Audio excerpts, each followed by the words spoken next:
میں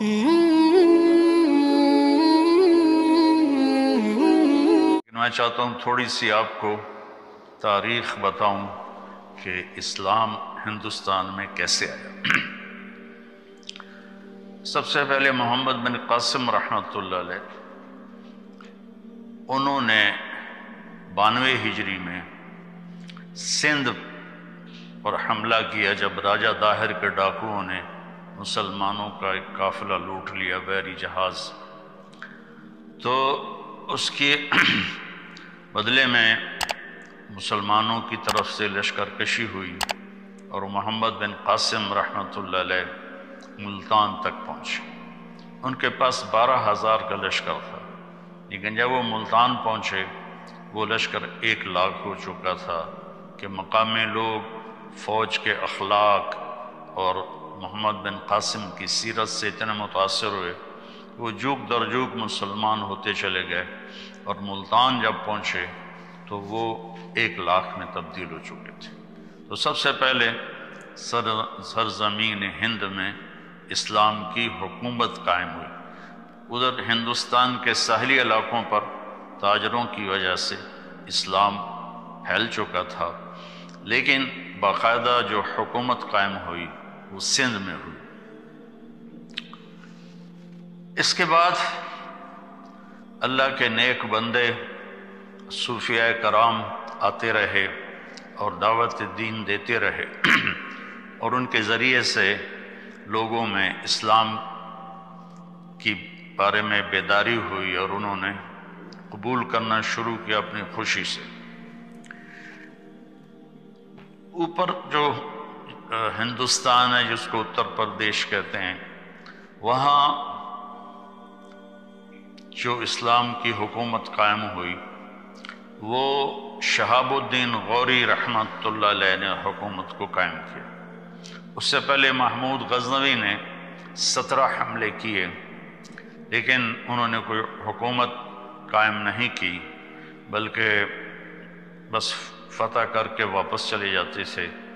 البتہ بھیرا تک، ملتان تک انہوں نے اپنی حکومت کو وسیع کیا، کہ اس وقت ملتان میں ایک کافر طبقہ تھا جو کہتا ہم مسلمان ہیں، قرامطہ، لیکن وہ بہت ہی گندے سفاک لوگ تھے، تو ان کو محمود غزنوی نے صاف کیا۔ پھر 1191 صدی میں ہندوستان کا سب سے بڑا حکمران پرتھوی راج تھا۔ ہندوستان میں راجے مہاراجے بہت سارے تھے، صرف 2 کی حکومت قائم ہوئی پورے ہندوستان پر، ایک جلال الدین اکبر اور ایک اورنگزیب عالمگیر۔ تو 1190 میں شہاب الدین غوری اور پرتھوی راج کی لڑائی ہوئی تراوڑی کے میدان میں، جس میں شہاب الدین غوری کو شکست ہوئی اور وہ زخمی ہو کر گر رہا تھا۔ پیچھے سے ایک ترک سپاہی نے اپنے گھوڑے سے چھلانگ لگائی اور ان کو یوں پکڑا اور گھوڑا لے کر وہ لشکر کو چیرتا ہوا نکل گیا، جان بچ گئی۔ اس کے بعد وہ سارا سال بستر پہ نہیں سویا، اور جو بھاگے تھے ان کو بڑی سزائیں دی اس نے۔ پھر 1191 میں وہ اپنا لشکر لے کر دوبارہ نکلا اور اسی میدان میں آ ٹھہرا جہاں پہلی جنگ ہوئی تھی۔ تو پرتھوی راج اس دوران تیاری کے بغیر مطمئن رہا کہ میں نے شکست دے دی ہے، میرا کوئی کیا بگاڑ سکتا ہے، تو وہ اس میں تھوڑی سستی آ گئی۔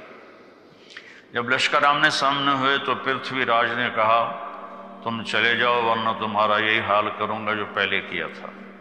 تو شہاب الدین غوری نے اپنا لشکر ہٹا لیا اتنی دور تک کہ وہ نظر آنا بند ہو گیا، اور پھر صبح سے پہلے اس نے اپنے لشکر کو حملے کا حکم دیا۔ اس وقت پرتھوی راج کا لشکر اپنی پوجا پاٹ میں تھا، تو انہوں نے حملہ کیا، تو اس میں پرتھوی راج قتل ہوا اور ان کو شکست ہوئی۔ اس کی عمر 42 سال تھی۔ تو پھر شہاب الدین غوری رحمہ اللہ تعالی اجمیر گئے، پھر دہلی گئے، وہاں اپنی پوری ایک ٹیم بنائی اور قطب الدین ایبک ان کا غلام تھا، شہاب الدین غوری کی اولاد نہیں تھی، تو انہوں نے قطب الدین ایبک کو اپنا غلام بنایا ہوا تھا۔ تو انہوں نے اپنا پایا تخت لاہور بنایا، دہلی میں التمش تھا ان کا غلام، اس کو بٹھایا، اور ملتان میں ناصر الدین قباچہ تھا، اس کو بٹھایا۔ شہاب الدین غوری واپس افغانستان جا رہے تھے، راستے میں چکوال کے قریب رات میں وہاں کے مقامی لوگ گکھڑ تھے، انہوں نے حملہ کیا اور اس میں شہاب الدین غوری شہید ہو گئے۔ تو قطب الدین بھی کوئی زیادہ حکومت نہیں کر سکے، 4 سال حکومت کی اور ان کا انتقال ہو گیا۔ میں جب لاہور پڑھتا تھا سینٹرل ماڈل اسکول، تو انارگلی کے پیچھے ایک گلی تھی، وہاں سے گزرتے تو ایک قبر جس میں محلے والے کوڑا پھینکتے تھے وہ قبر ہوتی تھی، تو ایک دفعہ غور سے پڑھا تو وہ قطب الدین ایبک کی قبر تھی۔ پھر ضیاء الحق مرحوم نے اسے وسیع کیا اور مکان خرید کے ڈھا کے بڑا اچھا خوبصورت ان کا مقبرہ بنایا۔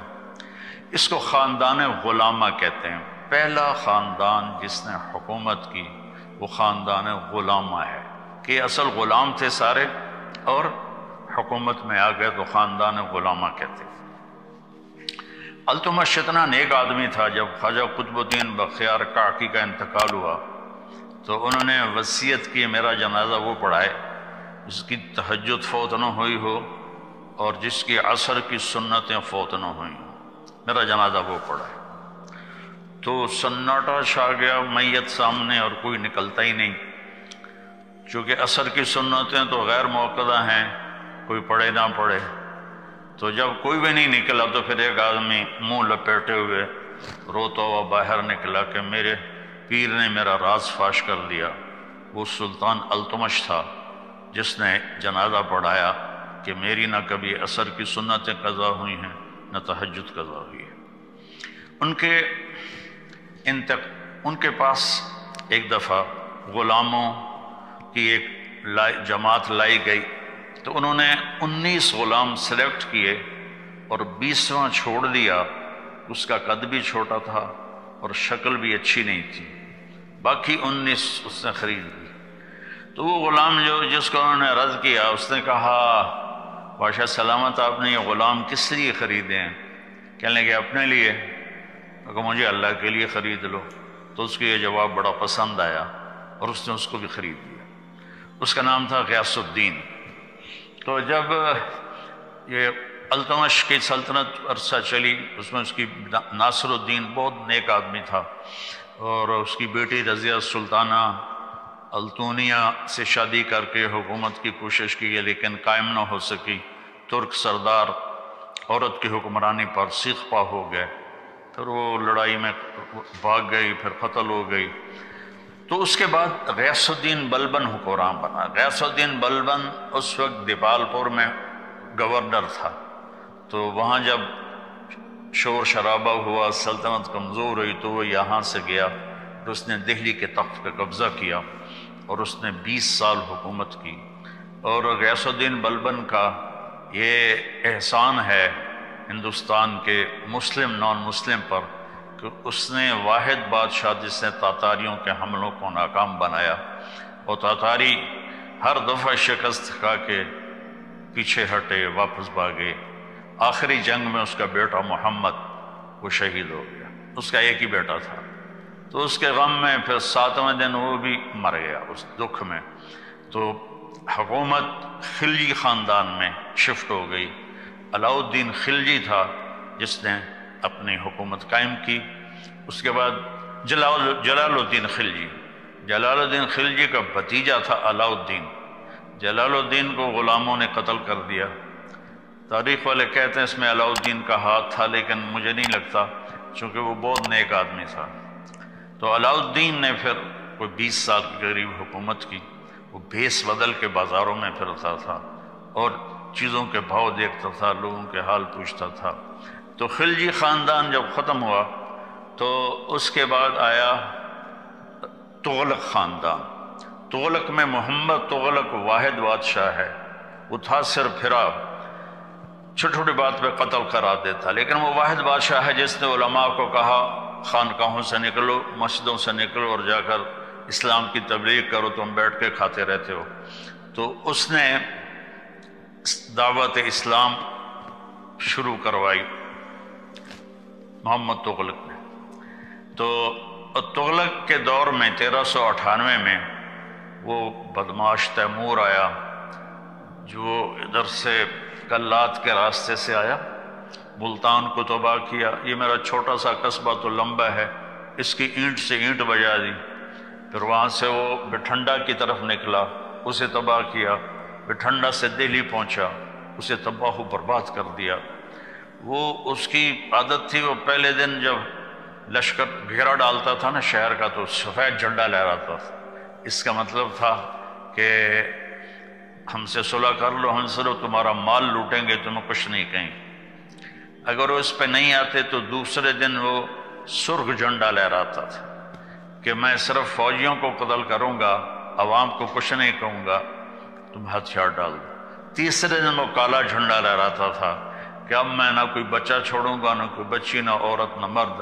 تو اس نے دہلی پہ حملہ کیا، آگ لگا دیتا تھا شہروں کو، اور زندہ لوگوں کو دفن کروا دیتا تھا، اور اپنے دشمنوں کو زندہ کڑا کے تیل میں ڈال کے اپنے سامنے جلا دیتا تھا، اور لوگوں کی کھال اتروا دیتا تھا۔ تو 1398 میں وہ اصل میں اس نے چین پہ حملے کا ارادہ کیا۔ تو اس نے کہا پیسہ کہاں سے ملے گا؟ تو اس کے مشیروں نے کہا کہ ہندوستان بہت مالدار ہے، یہاں لوٹ مار کرنے آیا تھا۔ تو اس کے بعد 1 لاکھ قیدی بنا کے واپس گیا، اور سادات کو حکومت دے کے، سادات خاندان کی حکومت۔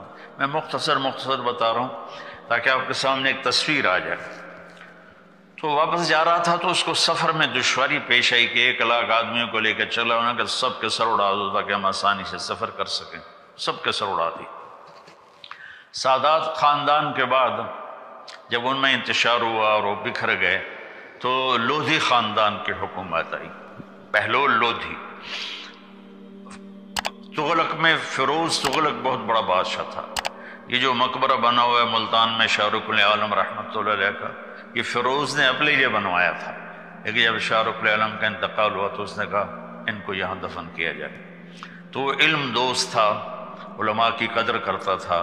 تو لمبا میں ایک اس زمانے میں مولوی عبداللہ صاحب رحمۃ اللہ علیہ تھے، فیروز تغلق نے ان کو بلایا اور ان کا احترام کیا، ان کو دہلی میں اعلیٰ عہدے پر فائز کیا۔ وہ تو لمبا سے گئے تھے وہاں، ان کے علم کا شہرہ تھا۔ تو تغلقوں کو ختم کر کے تیمور نے سادات کو حکومت دی تھی، وہ چلانے میں ناکام رہے۔ تو بہلول لودھی پٹھان خاندان سے تھا، اس نے چڑھائی کی اور قبضہ کیا اور پٹھان خاندان کی حکومت قائم ہو گئی۔ تو اس کا آخری بادشاہ تھا ابراہیم لودھی۔ وہ بڑا شکی مزاج، چھوٹی چھوٹی بات پہ قتل کروا دیتا تھا، اور لالچی تھا، خزانہ جمع کر کے رکھتا تھا۔ تو لاہور کا جو اس کا صوبے دار تھا، گورنر تھا، اس نے بابر کو دعوت دی کہ تم آؤ اور آ کر دہلی پر حملہ کرو، ہم تمہاری مدد کریں گے۔ تو 1526 میں پھر بابر آیا اور اس نے پانی پت کے میدان میں پہلی لڑائی ہوئی۔ اس میں بابر کے ساتھ صرف 12,000 فوج تھی، اور ادھر ابراہیم کے پاس 1 لاکھ کی فوج تھی۔ یہ جو موٹر وے کے راستے میں پہاڑ آتے ہیں، ان کو وہاں ایک جھیل ہے کلر کہار، وہاں جھیل ہے، وہاں ایک پتھر آج بھی پڑا ہوا ہے جس پر کھڑے ہو کر بابر نے اپنی فوج کو تیار کیا تھا کہ بس جان دینی یا پیچھے نہیں جانا ہے۔ بابر بہت سمجھدار تھا لڑائی میں، تو اس نے 12,000 کے ساتھ ابراہیم کے 1 لاکھ کے لشکر کو شکست دی، اور ابراہیم اس میں قتل ہوا۔ اس نے اس کو بڑی عزت سے اس کا جنازہ پڑھوایا، وہیں اسے دفن کیا، اور مغلیہ خاندان کی سلطنت شروع ہو گئی۔ مغلیہ خاندان واحد خاندان ہے جس نے ہندوستان پر 1526 سے لے کر اور 1857 تک حکومت کی، کوئی 325 سال۔ باقی کوئی 20 سال میں، کوئی جیسے بلبن 20 سال کی حکومت کر کے اکیلا تھا، شہید ہو گیا، بچے کے غم میں وہ فوت ہو گیا۔ تو خاندان غلامہ تھا، بلبن تھا، خلجی تھا، تغلق تھے، سادات تھے، انہوں نے سب تھوڑا عرصہ حکومت کی۔ تو یہ جو تھا مغلیہ خاندان، انہوں نے لمبا عرصہ حکومت کی، لیکن ان بادشاہوں میں سوائے محمد تغلق کے کوئی نہیں تھا جس نے اسلام کی دعوت پھیلائی ہو۔ ان کو بس ملک گیری کا شوق اور اپنے حکومت بڑھانے کے شوق تھے، جس کی وجہ سے وہ دعوت ان کو یاد ہی نہیں تھی کہ ہم نے کوئی اسلام بھی دنیا میں پھیلانا ہے یا ہندوستان میں اسلام پھیلانا ہے۔ تو پھر بابر سے لے کر بہادر شاہ ظفر تک 1857 میں یہ جو جنگ آزادی ہوئی، اصل تو اس سے پہلے ہی مغلیہ سلطنت ختم ہو گئی تھی شاہ عالم ثانی کے دور میں، اور میں حیران ہوں کہ انگریز آئے اور جہانگیر سے ملے، اس کے سر تاجر لوگ، اس کے سر میں درد ہوتا تھا بہت، تو انہوں نے، اب ہماری دیسی دواؤں میں کوئی ایسی دوا نہیں جو سر درد کو فوری ٹھیک کرے، انہوں نے اس کو اپنی وہ گولی دی، وہ ایک دم ٹھیک ہو گیا۔ وہ کہنے لگا مانگو کیا مانگتے ہو؟ کہا میں یہاں تجارت کی اجازت دے دو۔ انہوں نے کہا چلو جاؤ ادھر بنگال کی طرف۔ جب شاہ جہاں آیا تو اس کے وزیروں نے کہا یہ بڑے خطرناک نظر آ رہے ہیں، ان کو بھگا دو۔ کہ ان کی اوقات کیا ہے؟ اس وقت تو کوئی سوچ بھی نہیں سکتا تھا کہ شاہ جہان کے دور میں یہ چند انگریز یہ پورے ہند کے حکمران ہو جائیں گے۔ تو اب ان کی بے وقوفیاں تھیں۔ شاہ جہان کی بیوی تھی ممتاز محل، اس کا 14واں بیٹا پیدا ہوا، تو وہ اس میں درد ذہ میں وہ فوت ہو گئی، اور مرتے ہوئے اس نے کہا میرا ایسا مقبرہ بنانا کہ دنیا میں کسی کا ایسا مقبرہ ہی نہ ہو۔ تو اس نے اس وقت کے 30 کروڑ سونے کے سکے اس مقبرے پر لگائے بنانے میں، وہ آج کے کھربوں روپے بن جاتے۔ اس سے تو پتہ نہیں وہ لوگوں کی فلاحی کام کتنے کر سکتا تھا، کتنے کام کروا سکتا تھا۔ اور جہانگیر سے زوال شروع ہوا کہ جہانگیر نے دکن میں حکومت تھی عادل شاہی، تو جہانگیر کو تھا کہ میں سارا ہندوستان فتح کروں، اکبر عادل شاہی کو فتح نہیں کر سکا تھا۔ جہانگیر وہاں 25 سال وہاں بیٹھا رہا اور دہلی کا پایا تخت چھوڑ دیا، وہیں اس کی موت ہوئی، وہیں اس کی قبر بنی، ویران قبر ہے، کوئی جاتا ہی نہیں ہے، کسی کو پتہ ہی نہیں ہے۔ یہ عالمگیر ہے جس نے 50 برس ہندوستان پہ حکومت کی۔